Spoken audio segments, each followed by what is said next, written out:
It's a massive game for West Ham United this week. Bayer Leverkusen, West Ham United, Europa League Quarter Final, our biggest game of the season, and arguably the most difficult opponent that we have had to face while we have been on this magical European journey that we have been on over the last 3 years. Bayer Leverkusen at the moment, 41 games unbeaten, have been absolutely fantastic under Xabi Alonso. And as I say, yeah, they are unbeaten, but that does not mean that we cannot progress through to those semi-finals. So this is your match preview, which is a lot more detailed than maybe one you've seen from me on TikTok or one you've seen from me on the West Ham United network. And yeah, I just go into a lot more detail in this match preview. So let's get started. And yeah, we've got to start off with that unbeaten run because it is absolutely insane. 41 games unbeaten, 5 draws, 36 wins. In the Bundesliga, they've won 24 games out of their 28, only drawing 4. They've scored 69 goals in the Bundesliga this season, only conceded 19. That's averaging 2.4 goals scored per game and 0.6 goals conceded per game. In the Europa League, they have won 7 out of their 8 games, only drawing 1. We will get to that one a little bit later. Scoring 24 goals and conceding 7, averaging 3 goals per game and 0.9 goals conceded per game. We, of course, have won 6 of our 8 games in the Europa League, losing 2, which is obviously losing more than Bayer Leverkusen. We've scored 15 goals, which is less goals, but we have only conceded 4, which is, less than what Bayer Leverkusen have conceded. So we are averaging 1.8 goals scored per game and averaging 0.5 goals conceded per game. So defensively in Europe this season, we have been very, very difficult to break down. Now, when you look at all those goals that Bayer Leverkusen have scored, it's absolutely insane. 5 players have scored 10 or more goals from this season. 5 different players. They are getting goals from all over the pitch. They don't rely on 1 or 2 players. There are a lot of players contributing to their success this season. And that goes for goal contributions as well, because there's been 6 players in the Bayer Leverkusen team who have 10 or more goal contributions this season. Victor Boniface is averaging 1 goal contribution per game that he's played this season, which is absolutely insane. As a team, they like to play in that 3-4-2-1 formation with 2 attackers behind the striker and a couple of wing-backs, 2 holding midfielders, which does make them extremely dangerous on the attack and very difficult to break down defensively as well. But in the Europa League this season, they have played a little bit different. They tend to revert back to a back 4 a lot of the time, and they do tend to play a similar way to how we play.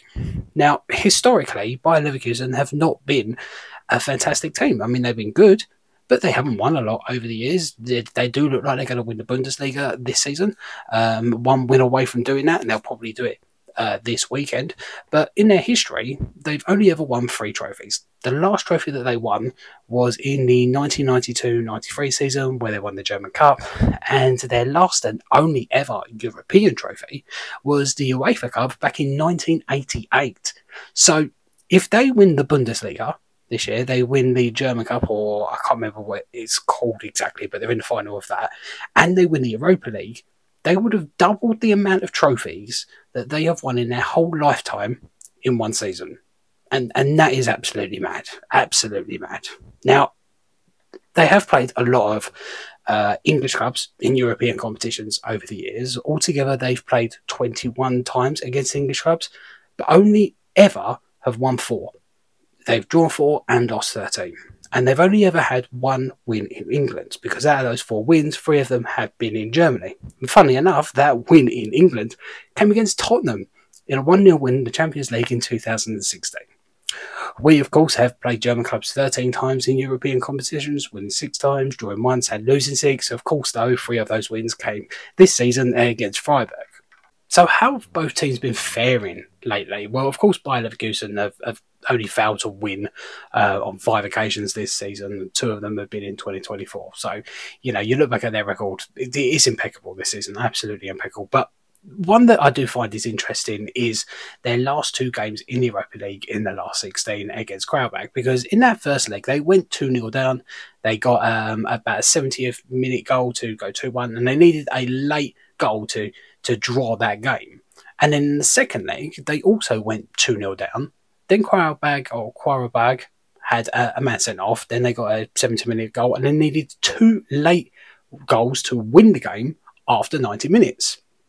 So that is kind of promising, because Qarabağ do kind of play a similar way. You can see by the stats here that, you know, that they didn't have a lot of possession, so they were sitting back, soaking up the pressure, and kind of trying to hurt them on the counter a little bit.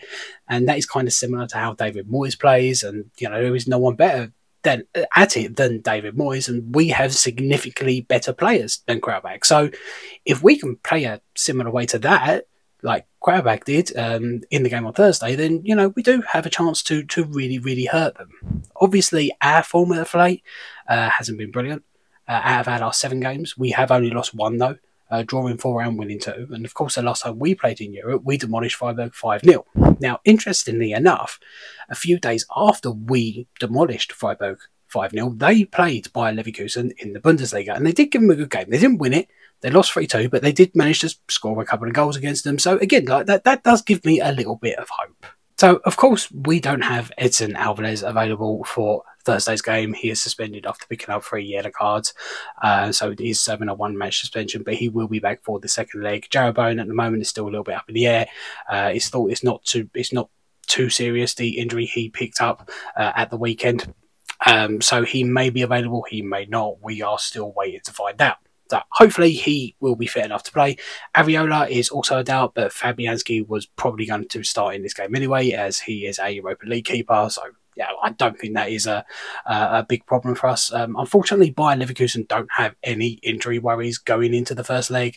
They do have a couple of players that are injured, but they're not really first-team players. So everyone that they would want to have fit for this game, they pretty much have fit. So that is big for them, and a little bit worrying for us, I guess. Lucas Paquetá and Emerson, interestingly enough, are both 1 booking away from getting a 1-match suspension like Alvarez. But yellow cards get wiped after the quarterfinals. So if they avoid getting a yellow card in both the first or second leg, then they'll be fine for the rest of the tournament. But if one of them got a booking in the first leg, they would be suspended for the second leg. And if one of them got a booking in the second leg, but not the first leg, they would be suspended for the first leg of the semi-final if we did progress. Interestingly enough, though, as well, we got Bayer Leverkusen creative playmaker Florian Wirtz, I believe his name is. Like, he is also 1 away from a suspension, and he would be a big miss to them if he was suspended for the first leg. So, you know, he could get a yellow card, and that could be a bonus for West Ham in the second leg. But honestly, I hope that no one gets booked. You don't want to see anyone suspended, really, do you? So that's the team, those. And as I said, Bayer Leverkusen don't have a huge amount of injury worries at the moment. So how may they line up? Well, this is one of the possibilities. Interestingly enough, they did rest some of their big players at the weekend in preparation for this game. So maybe that's a sign that they do see us as a threat and they wanted their best players available. So I do expect them to put out a very strong team. How exactly they're going to line up, I'm not too sure, but they'll probably go with a back four, a similar kind of lineup to how we would go back four, 1 holding midfielder, 2 in the midfield, 2 on the wings, and then 1 up top. Or they may revert back to a back 3 with a couple of wing backs, how they play in the Bundesliga. But as I said, I'm not entirely sure how they're going to approach this game, but this is one of the possibilities. Now, the majority of their goals this season have come from open play. I think it's about 63 goals, and you saw all the players that have contributed. Like, they come from all over the pitch. So, yeah, every single player on this pitch is a worry because they can score from anywhere. So, yeah, there is a lot of dangerous players in this lineup. They have had a few from counter-attacks. I think it's about 7 goals from counter-attacks and a decent amount from set pieces as well, about 15 goals. Of course, we have our own set piece threat, which we will get into a little bit later. They are dangerous down both wings. Frimpong on the right, very, very decent and strong player. You got Wirtz in the middle, a very tricky player, bit of a handful, and Boniface out front, you know, averaging a goal contribution a game at the moment. So definitely a threat. We also must mention Xhaka in midfield, ex-Arsenal midfielder who has been brilliant for them this season. So there is definitely a lot to worry about, and they are definitely going to be a handful in both legs. So how are we going to counteract that? What lineup are we going to put out? Well, it all does depend on if Bowen's fit, to be honest with you. Obviously, without Alvarez, we do have some decisions to make. So if we have no Bowen and obviously no Alvarez, we could revert to a back three ourselves. We could put Aguerd back there with Zuma and Mavropanos, using Emerson and Sofel as wing backs, having Souček and Ward-Prowse in that middle with Paquetá on the left, Antonio up top, and then Kudus on the right. That is one possibility. Another possibility, if we don't have Bowen available, would be that maybe we have someone like Johnson as that holding midfielder. I don't know. Maybe we put Aguerd in that position. I don't think he's going to start Phillips. I don't think that is even a possibility now. I really don't. So I don't think that is something we've got to worry about. But, you know, it's going to be interesting to see how he lines up if we don't have Bowen available. Hopefully, though, he will be. And if he is, we will probably go with, you know, something similar to what we have seen in recent games, where we have Bowen on the right, Kudus on the left, Paquetá behind, and then Antonio up top. I think that was one of the reasons that he didn't start Antonio at the weekend, because he wanted him as fit and ready for this game as possible. Now, how can we hurt them? Can we cause them some problems in this game? Well, yeah, they do have some vulnerabilities that we can expose. They have only conceded 31 goals this season, but 9 of them have been from set pieces, 5 of which have been at home. So this does suggest that we can definitely be a threat to them from set pieces, which of course is a strength for us. We have scored 15 goals from set pieces this season, just like Bayer Leverkusen have, but you know, that counts for more of our goals than it does for them. You know, a lot more of our goals have been set piece goals than Bayer Leverkusen's. And with James Ward-Prowse and his delivery, he could be vital for us. So yeah, another goal direct from a corner would be beautiful, wouldn't it? It really would be. Another one of our strengths, of course, is counter-attacking. We have scored 10 from counter-attacks this season, but like Bayer Leverkusen have not conceded many from counter-attacks. Only 2 goals have been conceded from counter-attacks, you know, for them this season. So that is something that we might find a little bit more challenging, and even more challenging if we don't have Bowen available. So there we go. There's your stats and your team news. Does it look great for us? No. Does it look massively brilliant for them? Yeah, it does. Does any of that mean that we can't get a result? No, of course it doesn't. We could get a result. We could pick up a draw in this first leg. Definitely. This is Moyes we're talking about here. He plays his Moyes ball. Has Bayer Leverkusen, Xabi Alonso played Moyes ball this season? I don't know. And let's be honest here. When we have a look at all the games that Bayer Leverkusen have played this season, most of them have been in the Bundesliga, and they haven't really faced anyone significant in the Europa League. And if you look at the Bundesliga, there's probably only 3, maybe 4 teams that are actually better than West Ham. So we are one of the hardest opponents that Bayer Leverkusen have had to play this season. And as I say, I don't think that they have faced off against a team that will play a low block as well as we can play it, because we can play that game really, really well. Classic Moyes ball. And if we can put in a very similar performance to like the one at the Emirates at the end of last year, we can definitely get something. We just sit back, we soak up that pressure, we frustrate Bayer Leverkusen to the point where they start making mistakes that we can start exploiting. And maybe we can catch them on the counter. Maybe, you know, we get a couple of corners and we can exploit them from set pieces.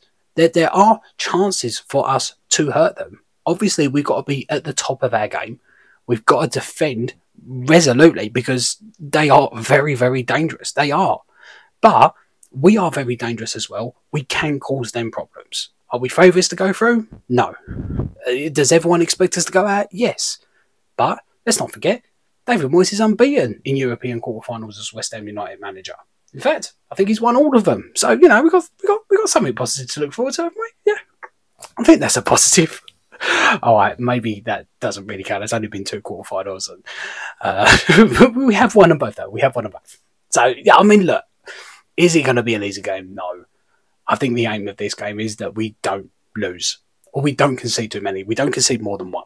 If we can go into that second leg 1-0 down, or level, or even with a 1-0 advantage, it will give us hope in that second leg. And if we go into that second leg with a chance, the atmosphere at that London Stadium will be absolutely electric. Be one of the best atmospheres you have ever experienced at that London Stadium. Mark my words, it will be incredible.